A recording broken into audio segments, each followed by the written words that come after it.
ഗൾഫിലെ നല്ല ജോലിയിലിരിക്കുന്ന സമയത്താണ് സ്പൈനൽ കോഡ് ചുരുങ്ങുന്ന ഒരു രോഗം സദാമിന് പിടിപെടുന്നത്. പെട്ടെന്നൊരു ദിവസം കട്ടിലേക്കായി പോയപ്പോൾ ആത്മഹത്യ ചെയ്യാൻ വരെ തീരുമാനിച്ചതാണ്.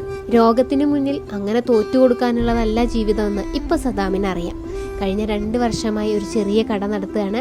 ഞായറാഴ്ചകളിൽ മാത്രമേ ഉള്ളൂ വൈകുന്നേരം 4 മണി മുതൽ പൊറോട്ടയും ഇറച്ചിയൊക്കെ റെഡിയാണ്. നടക്കാനൊക്കെ ബുദ്ധിമുട്ടാണ്, എന്നാലും ജോലി ചെയ്യാനുള്ള ആ മനസ്സിനാണ് ഒരു സല്യൂട്ട് കൊടുക്കേണ്ടത്. ഞായറാഴ്ചകളിൽ മാത്രമുള്ള ഈ കട നമ്മൾ കുറച്ചു പേര് വിചാരിച്ചാലുണ്ടല്ലോ എല്ലാ ദിവസവും തുറക്കാൻ പറ്റിയേക്കും. നിങ്ങളുടെ ഒരു സഹായം കൂടിയാണ് തേടുന്നത്. ഞാൻ ആദ്യം ദോശയും ചിക്കൻ തോരനും കൂടെയാണ് കഴിച്ചു നോക്കിയത്. പിന്നെ സദാമിന്റെ സ്പെഷ്യൽ ചിക്കൻ ഫ്രൈയും ദാ ഇതുപോലെ ലെയറായി അടർന്നു വീഴുന്ന നൂൽ പൊറോട്ടയും. എല്ലാ ദിവസവും വൈകുന്നേരം ഉമ്മയുടെ സ്പെഷ്യൽ ചായയും കടികളൊക്കെ ഉണ്ട് കേട്ടോ. തിരുവനന്തപുരം ജില്ലയില് കാരേറ്റ് കഴിഞ്ഞ് കിളിമാനൂർ എത്തുന്നതിന് തൊട്ടു മുന്നേ പൊരുന്തമണ്ണിന്ന് 1.5 കിലോമീറ്റർ ആണ് മഞ്ഞപ്പാറയിലേക്കുള്ള ദൂരം. അവിടെയാണ് ഇക്ബാലിന്റെ ചായക്കട.